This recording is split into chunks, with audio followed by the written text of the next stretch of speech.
జాతీయ అధ్యక్షురాల్ని ఇవాళ press meet ఎందుకు పెట్టాల్సి వచ్చింది అని అంటే, నిన్న అందరికీ తెలిసిన విధంగా సుప్రీంకోర్టులో వచ్చినటువంటి వర్గీకరణ తీర్పుకి మేము ఖండిస్తూ ఇవాళ ప్రెస్ మీట్ పెట్టడానికి ముందుకు రావడం జరిగింది. మాల మహానాడు పివి రావు గారు ఆయన స్థాపించినటువంటి మాల మహానాడులో జాతీయ అధ్యక్షులుగా చెన్నై గారి ఆధ్వర్యంలో ఎన్నోసార్లు ఈ వర్గీకరణకి అడ్డుకోవాలనే ఒక ఆలోచన దృక్పథంతో ఢిల్లీకి వెళ్ళి మరీ ఫైట్ చేసి జంతర్ మంతర్లో చేసినటువంటి ధర్నాలు అయితేనేమి, కోర్టులో ఫైల్ చేసినటువంటి అప్పీల్స్ అయితేనేమి, ఏవైనా కూడా ముందుకు తీసుకొని ఈ వర్గీకరణని అడ్డుకున్నటువంటి సిచ్యువేషను గతంలో చాలామంది నాయకులు చేశారు. కానీ ఇవాళ జరిగినటువంటి నష్టాన్ని మాట్లాడదామని మీడియా ముందుకు రావడం జరిగింది. అసలు సుప్రీంకోర్టునైనా ఒకటే మాట అడుగుతున్నాను, రాజ్యాంగానికి లోబడి మీరు తీర్పులు ఇస్తున్నారా, లేకపోతే రాజ్యాంగాన్ని వ్యతిరేకించి లేకపోతే ధిక్కరించి మీరు స్టేట్మెంట్లు ఇస్తున్నారా అనేది ఒకసారి ఆలోచించాలి. అందరికీ చదువుకున్న మేధావులందరికీ ఆర్టికల్ 341 కోసం ఒక్కసారి నేను చదువుతాను. Article 341 of the Indian Constitution authorizes the President to declare certain caste clauses as the scheduled caste in a state of union and territory. It also states that Parliament can include, exclude any caste or tribe from the list. Similarly, provisions are the stands for the scheduled tribes in Article 341. నాకు తెలిసి రాష్ట్రంలో చాలామంది మేధావులు ఉన్నారు. Being a educate నేను అడుగుతున్న జనాలందరికీ, ఇది రాజ్యాంగానికి లోబడి ఇచ్చినటువంటి తీర్పా కాదా?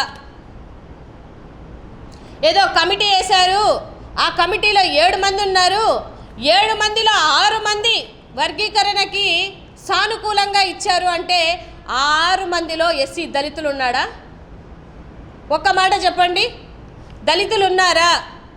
దళితులు లేనప్పుడు దళితుల బాధలు, దళితుల కష్టాలు, దళితుల అవమానాలు మీకు ఎలా తెలుస్తాయి? మీరు ఏ విధంగా సపోర్ట్ చేసి మాట్లాడుతున్నారు? లేకపోతే తీర్పు ఇచ్చినటువంటి మోదీ గారికి అడుగుతున్నాను, మీకే రోజన్నా దళితుల సమస్యలు తెలుసా? దళితుల మీద ఏ రోజన్నా మీరు పోరాడారా? దళితులు అవమానపడ్డ దాంట్లో 1% అన్న మీరు ఫేస్ చేశారా? అంటరానితనానికి లోబడి ఇప్పటికీ కూడా అదే వివక్షతతో బాధపడుతున్నది మా జాతి. మా జాతిని విడదీయాలనే అంత ప్రేమ మా జాతి మీద మీకెందుకయ్యా? నాకు అర్థం కాదు. రాష్ట్ర ప్రభుత్వాలనైనా అడుగుతున్నాను, ఈ ఎన్డీఏ కూటమిలను ఎండగట్టతో ఒక మాట అడుగుతున్నాను, ఎందుకయ్యా మీకు దళితుల మీద అంత ప్రేమ? అంత ప్రేమ ఉన్న వాళ్ళైతే పార్లమెంట్లో కానీ అసెంబ్లీలో కానీ మా కోసం ఫండ్స్ పెట్టండి. నిజంగా దళితులు ఫైనాన్షియల్గా కుంగిపోతున్నాం, చితికిపోతున్నామని మీకు అనిపిస్తే మీరు పెట్టండి మా కోసం బడ్జెట్లో. బడ్జెట్లో ₹1 పెట్టరు, బడ్జెట్లో మా కోసం ఒక మాట మాట్లాడరు. ఎలక్షన్ వచ్చింది, లేకపోతే ఓట్ల కోసం, ఓట్ల బ్యాంక్ కోసం, మీ రాజకీయ లబ్ధి కోసం మాతో అంటే దళితులతోటి, ఎస్సీలతోటి, ఎస్టీలతోటి ఏమి మీ ఆటలు అని అడుగుతున్నాను. ఒక్కసారి ఆలోచించాలి అందరూ. దళితుల్లో పుడతామా అన్నటువంటి వ్యక్తుల్ని ఇవాళ నిలబెట్టుకున్నాం, అది మన చేతగానితనం. చంద్రబాబు నాయుడు గారికి సపోర్ట్ చేసిన ప్రతి ఒక్కరిని అడుగుతున్నాను, కూటమికి పనిచేసిన ప్రతి ఒక్కరిని అడుగుతున్నాను, నా మాల సోదరులని అడుగుతున్నాను, నేను ప్రశ్నిస్తున్నాను, ఎక్కడికి పోయారు మీరంతా? అంబేద్కర్ గారు ఆశాభావాలు, అంబేద్కర్ గారి ఆలోచన విధానాలను చెప్పుకుంటూ తిరుగుతున్న మీరు నిన్నటి నుంచి అబ్జర్వ్ చేస్తున్న ఒక్కరు కాకపోతే ఒక్కరు కూడా వచ్చి ప్రెస్ మీట్లు పెట్టలేదంటే మీరు రాజకీయ లబ్ధి కోసం ఎవరి దగ్గర చేతులు చాచి ఇవాళ జాతిని తాకట్టు పెట్టారనేది ఒకసారి మీరు గమనించుకోవాలి. తాకట్టు పెట్టారు కాబట్టి ఒక్కరు వచ్చి మాట్లాడలేకపోతున్నారు. మీకు ఆత్మాభిమానాలు లేవా?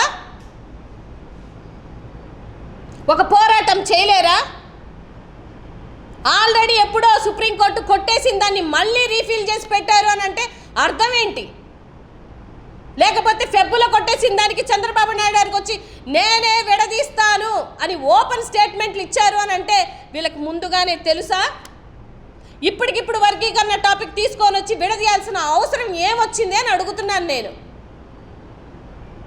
ఈ జాతిని ఉపయోగించుకున్నటువంటి ఐఏఎస్లు, ఐపీఎస్లు, కలెక్టర్లు, ఎంఆర్ఓలు, గవర్నమెంట్ ఉద్యోగులు అందరినీ ప్రశ్నిస్తున్నాను. ఏమైపోయారయ్యా? ఏమైపోయారు మీరంతా?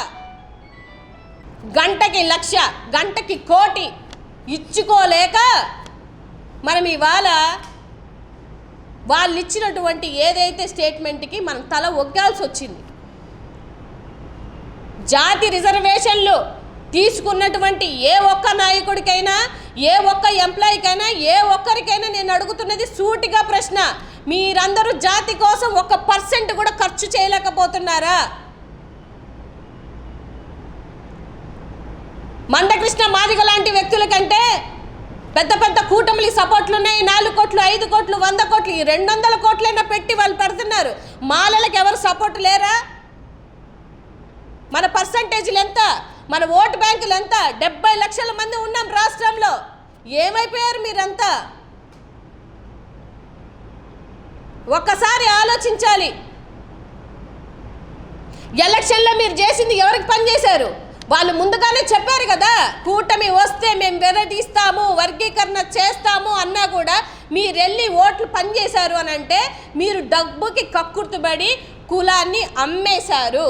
మీ స్వలాభాల కోసం అమ్మేశారు. మాల ఎమ్మెల్యేలు, ఎంపీలు ఏం చేస్తున్నారు? జాతికి ఇంత అన్యాయం జరుగుతుంటే మీ పోస్టుల కోసం, మీ పదవుల కోసం ఒక్కరు కాకపోతే ఒక్కరన్నా వచ్చి మాట్లాడలేదు. ఇప్పుడు వాళ్ళు ఎందుకు మాట్లాడట్లేదు అని నేను అడుగుతున్నానంటే, గతంలో పోస్టులు రాకముందు మీరు జాతి కోసం చాలా ఫైటింగ్లు చేశారు. ఏమైపోయారు మీరంతా?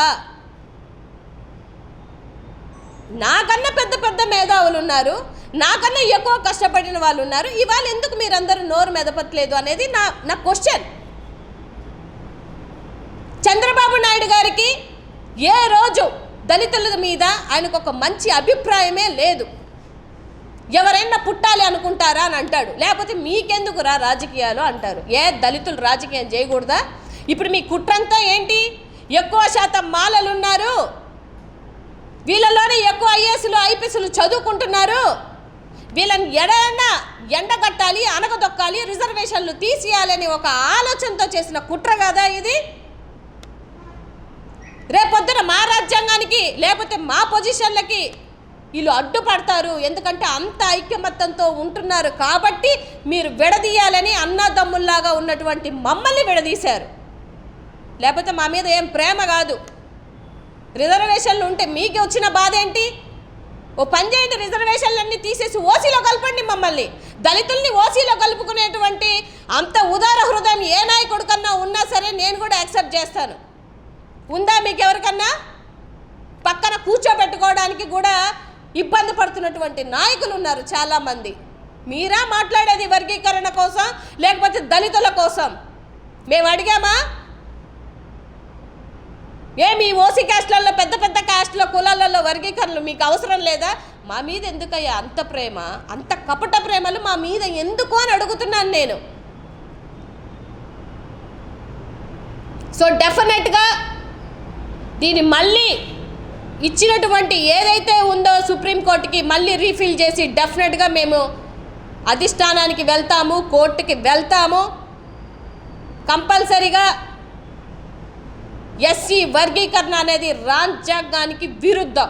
రాజ్యాంగానికి విరుద్ధంగా ఎవరు పనిచేసినా, అది మోదీ అయినా, చంద్రబాబు నాయుడు గారైనా, ఇంకెవరైనా సరే డెఫినెట్గా చరిత్రహీనులవుతారు. గుర్తుపెట్టుకోండి.